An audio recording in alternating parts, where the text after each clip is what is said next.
Hey, welcome back to my channel. Now that I've done Jason Goes to Hell, I figured I'd do the next movie in the New Line series of Jason movies, and that's Jason X. Now, this movie, it took 7 years for them to make Jason X. They were in active development on Freddy vs. Jason, and they were going through dozens of directors and writers.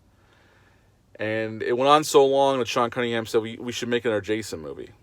He's been out of the spotlight for too long. Let's make another one as almost as filler until we can get to the main event. So in 2000, they started making Jason X. They brought on Jim Isaacs to direct it, Todd Farmer to write it. Todd Farmer wrote this movie. He's in the movie. He plays one of the Space Marines on the spaceship or in the space station. And he's been in every movie he's written. He's in. He wrote My Buddy Valentine 3D. He's in that. Drive Angry with Nicolas Cage. He wrote that movie. He's in that. And then just back in October, I reviewed a movie called Trick that he wrote. He's also in that movie. If you want to watch that review, just look back through the videos. I did that back in October, if you're interested. Jim Isaacs was a protege of David Cronenberg, and he knew Sean Cunningham, and Sean Cunningham hired him to direct. And they had the biggest budget they've ever had for a Friday movie at $11 million. They hired their cast, young cast. David Cronenberg actually is in the movie, in the beginning of the movie. I'm going to spoil this movie. The movie starts off, Crystal Lake has been turned into a research facility, and Jason's already caught. They show him in a room with chains wrapped around him, and then one guard's watching him. And Jason gives this guard the eye, and the guy starts getting freaked out, so he puts a blanket over him. So why don't you start this, you ugly bastard, or whatever he says. It's very not good acting, but that's what the guy says. And David Cronenberg's walking down this hallway with these army guys, and our main final girl stops him, and she's a researcher at this facility, and David Cronenberg's character wants to take Jason out of there for more research because they're interested in his rehabilitation, his rejuvenation of his skin and his strength. They want to do more tests on him. The original plan was they were going to freeze him. And they argue for a little bit, and they continue on. And when they get there, they uncover Jason. And it's not Jason in a blanket. It's this guard. He killed him. And Jason kills everybody in the room. And he throws a spear through David Cronenberg. And Jason goes after this girl. And they both end up in the cryogenic freezer, and they both freeze. The movie skips ahead many years into the future, and Earth is inhabitable. But this class is taking a class trip, and they go back to Earth, and they find Jason and his girl, and they take them aboard the ship. Well, obviously Jason gets defrosted, and we're on our way. The girl gets defrosted, brings them up to speed. Jason's already starting to kill people. And we're on our way. And it's cheesy. This movie is definitely schlocky. There's some good cool kills in the movie. And Kane Hodder looks pretty cool as Jason in this movie. But the movie's not very good. It's okay. The sets look cheap. The acting's... Some of the actors are better than others, like in all the Friday the 13th movies.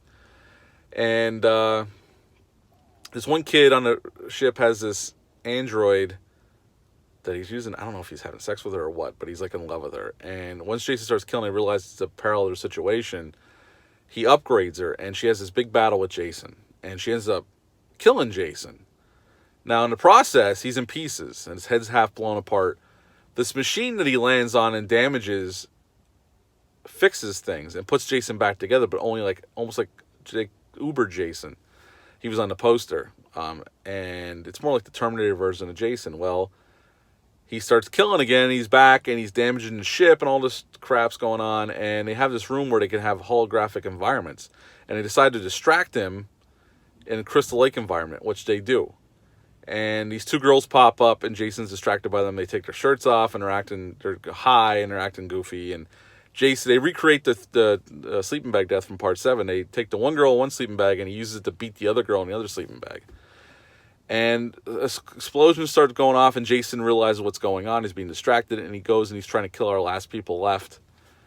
And eventually, this one guy, Space Marine, starts fighting Jason, and the ship blows up, and some of the kids get away, and and the space station starts blowing up. Some of the kids get away to this other ship. And Jason and this guy start going through the atmosphere back towards this other planet, where I guess is New Earth. And at the end, Jason lands in the lake, and his couple's by the lake. He's, oh, look at a shooting star landing in the lake. Let's go check it out. And it's actually Jason. I don't show Jason, but that's the movie. I remember going to see this with my friends. Like I said, it sat in the shelf for 2 years. It was made in 2000 and finished. They didn't release it until 2002. I can see why this was a tough sell. Once you, like I said, once you send your characters to space, that's pretty much it for the franchise. It's not a very good movie. You can have some fun with it. It's cheesy kind of fun. There's some good kills. I would give it a 5.5 out of 10. It's not my favorite by a long shot. It didn't do very well. It did 13 and change at the box office. So it barely made its money back, and a little bit of profit, which they didn't really make any money off it. Although they say that the DVD in it sold really well. This was the first time I watched this movie in like 8 years. It's okay. Like I said, it's just okay. It's serviceable. It was a filler movie to bring Jason back in pop culture before Freddy vs. Jason hit. Honestly, I think they would have been better off keeping Jason on Earth in present time and just making another movie at Camp Crystal Lake. Give us Jason in the snow like everybody wanted, or something else, just to keep it, they could do something cool on Earth without going to space. It's okay. Like I said, CGI looks terrible. It dates the movie horribly. But yeah, for Jason X, I give it a 5.5 out of 10. You can watch it and have some fun. It's not the worst Jason movie. That distinction still goes to Jason Takes Manhattan, which is a total shit show.